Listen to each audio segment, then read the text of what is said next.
aclamado filme de James Cameron, Titanic 1997, retrata um romance fictício durante uma tragédia real. Em 1997, estreava aquele que se tornaria um dos maiores clássicos do cinema mundial, Titanic, dirigido e roteirizado por James Cameron, mesmo diretor de franquias aclamadas como Avatar e O Exterminador do Futuro, e com a presença de Leonardo DiCaprio e Kate Winslet no elenco. O filme arranca lágrimas até hoje.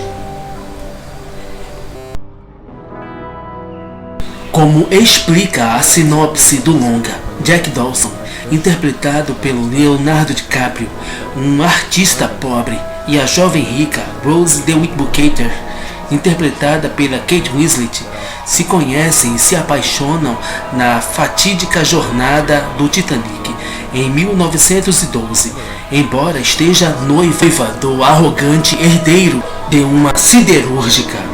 A jovem desafia sua família e amigos em busca do verdadeiro amor.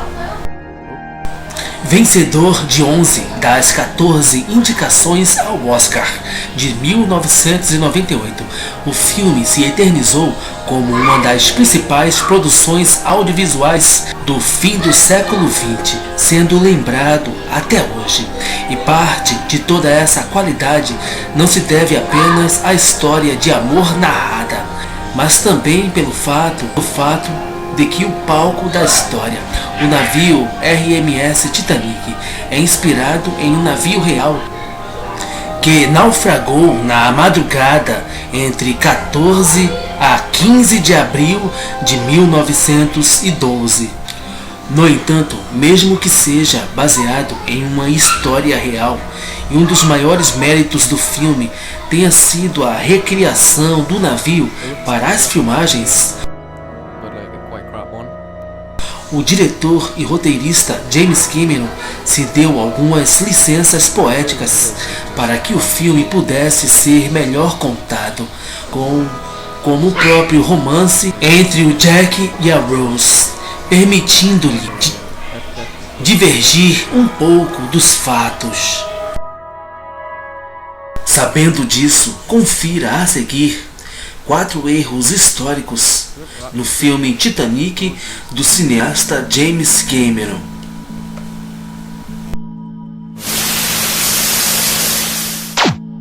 Quebra do navio.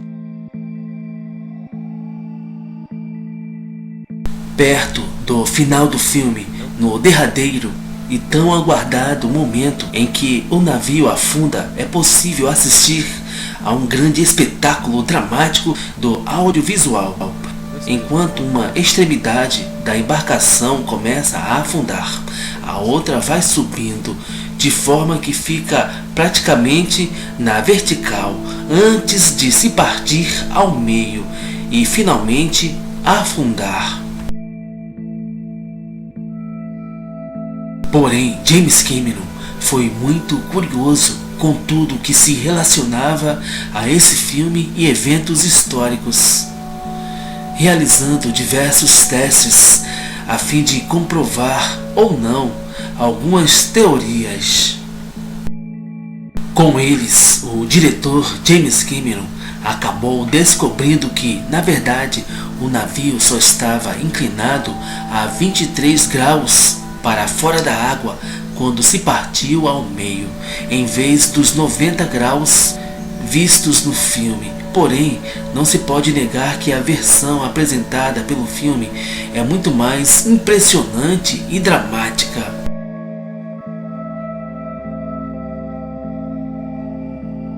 Ato de desespero. Uma das cenas mais polêmicas do filme é quando, já em meio ao caos do naufrágio eminente, o primeiro oficial, William Murdoch, atira em 2 passageiros.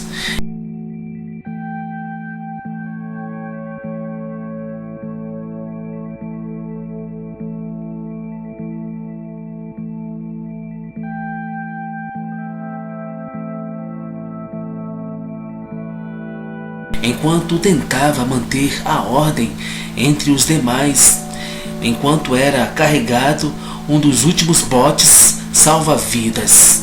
Não bastasse isso, culpado por ter matado 2 pessoas, o homem ainda aponta a arma para si e dispara, tirando a própria vida.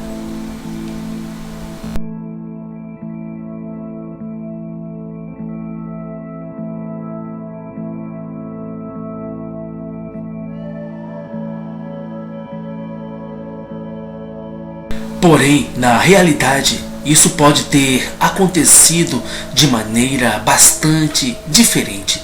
O cineasta James Cameron conseguiu para a produção algumas testemunhas oculares de que tiros foram disparados durante o carregamento dos botes, mas os relatos variam sobre se os disparos foram para o alto em advertência ou se atingiu 1 ou 2 pessoas.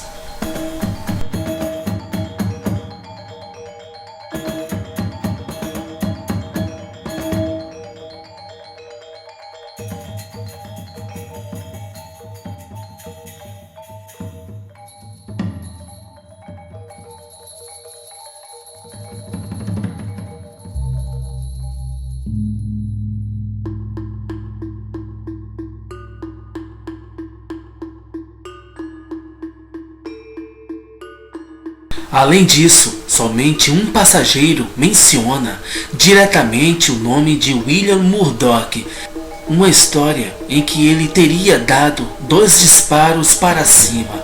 Existem também relatos de outro oficial que teria atirado em si mesmo durante o naufrágio, mas nada de que indique que este poderia ser William Murdoch. No fim, um arrependimento do cineasta James Cameron no filme foi ter colocado o personagem de William Murdoch para matar 2 pessoas e em seguida cometer suicídio, manchando a reputação do verdadeiro marinheiro.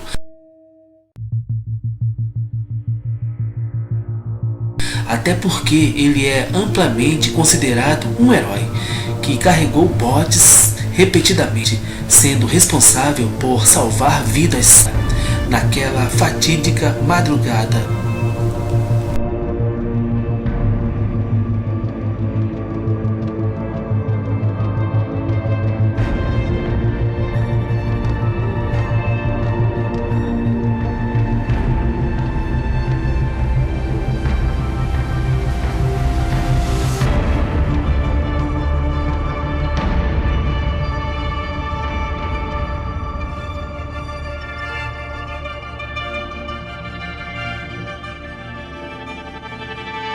Passageiros trancados. Outra cena bastante perturbadora em Titanic é quando, enquanto o grande navio afunda pouco a pouco e a água começa a invadir, vê-se passageiros da 3ª classe. Estes, na realidade, eram pessoas migrando da Inglaterra para os Estados Unidos, buscando melhores oportunidades, trancados abaixo do convés por portões, mantidos longe dos botes salva-vidas, até que o Jack e a Rose salvaram-nos. E de fato, passageiros da 3ª classe ficaram separados, mas por outras razões.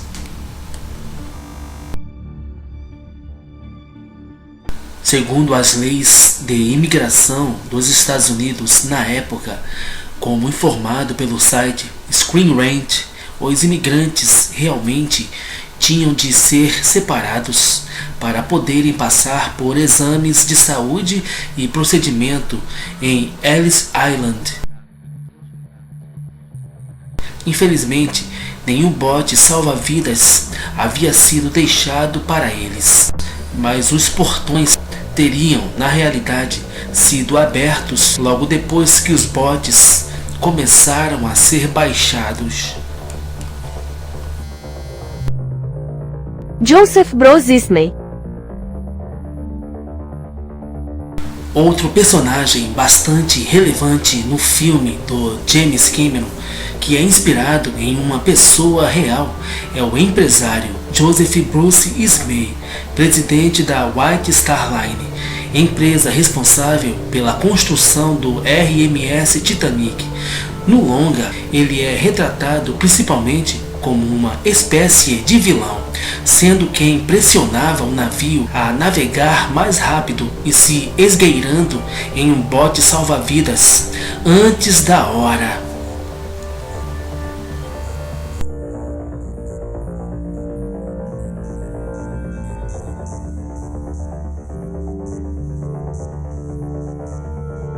Por ter fugido do Titanic com vida, Bruce Ismay foi considerado um covarde pela mídia na época. Mas pode ser que essa reputação não seja assim tão merecida. Isso porque uma investigação britânica descobriu que ele inclusive estava ajudando outros passageiros a embarcarem nos botes antes de fugir no último minuto disponível. Parte da mancha na reputação de Bruce Ismay se deve ao magnata dos jornais William Randolph Hearst, que teve uma briga com o empresário anos antes e fez uma campanha no jornal criticando o homem, condenando-o pela morte de inúmeras pessoas. No naufrágio do Titanic, o empresário da White Star Line, porém, nunca se recuperou desses boatos e foi sempre retratado como um grande vilão nas produções cinematográficas que apresentam a história do naufrágio do Titanic até hoje.